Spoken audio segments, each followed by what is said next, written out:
Assalamualaikum warahmatullahi wabarakatuh. Hai anak hebat, bagaimana kabar kalian hari ini? Semoga masih tetap semangat ya. Hari ini kita akan belajar muatan pelajaran Bahasa Indonesia dengan materi pidato, tema 2, Persatuan dalam Perbedaan, subtema 1, Rukun dalam Perbedaan. Tujuan pembelajaran yang pertama, peserta didik dapat menyebutkan jenis-jenis pidato, dan yang kedua, peserta didik dapat menjelaskan tujuan pidato. Kita mulai dari pengertian pidato. Pidato merupakan suatu kegiatan berbicara di depan umum atau berorasi agar dapat menyatakan pendapatnya atau memberikan gambaran pada suatu hal. Pidato umumnya dibawakan oleh seorang yang memberi orasi serta pernyataan terhadap hal tertentu atau peristiwa yang penting dan harus diperbincangkan. Contoh pidato yaitu seperti pidato kenegaraan, pidato menyambut hari besar, pidato pembangkit semangat, pidato sambutan acara atau event, dan lain sebagainya. Selanjutnya kita akan mempelajari tujuan pidato.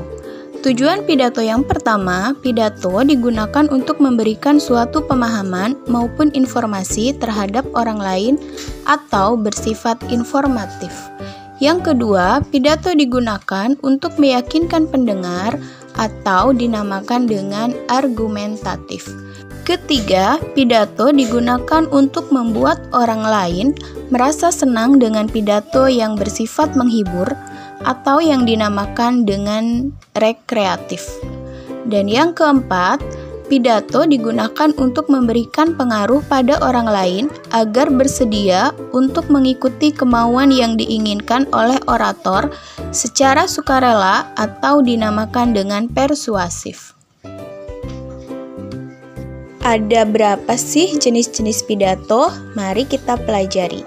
Yang pertama ada pidato impromptu, yaitu pidato yang disampaikan secara spontan atau tiba-tiba. Keuntungan pidato impromptu lebih dapat mengungkapkan perasaan pembicara yang sebenarnya, karena pembicara tidak memikirkan lebih dulu pendapat yang disampaikannya.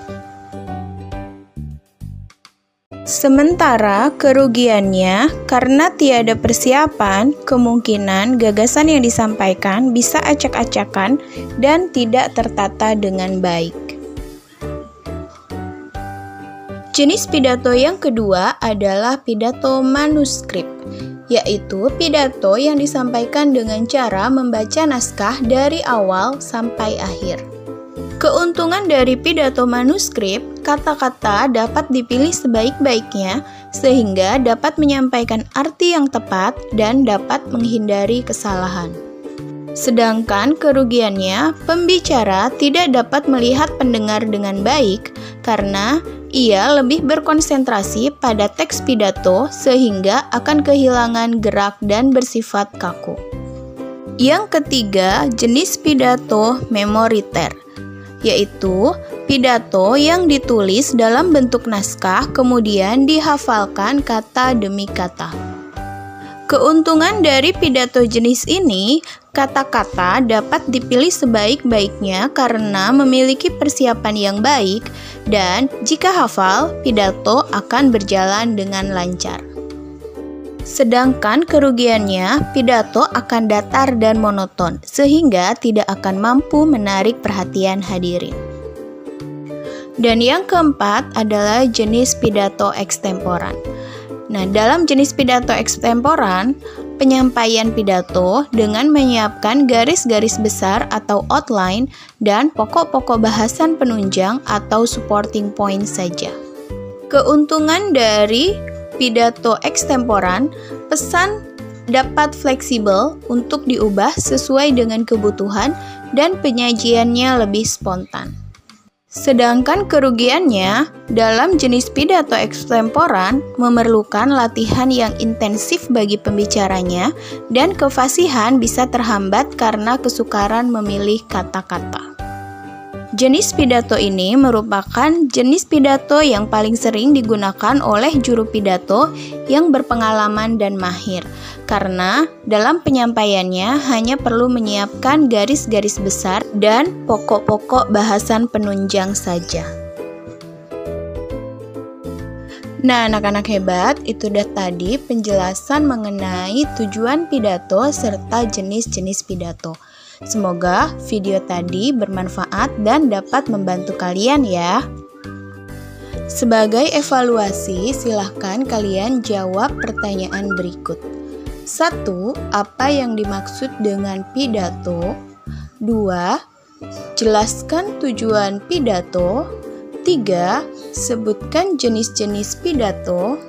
4. Mengapa sebagian besar juru pidato lebih memilih jenis pidato ekstemporan? 5. Andi menghadiri acara HUT Kemerdekaan RI di desanya. Tiba-tiba Pak RT meminta Andi untuk berpidato.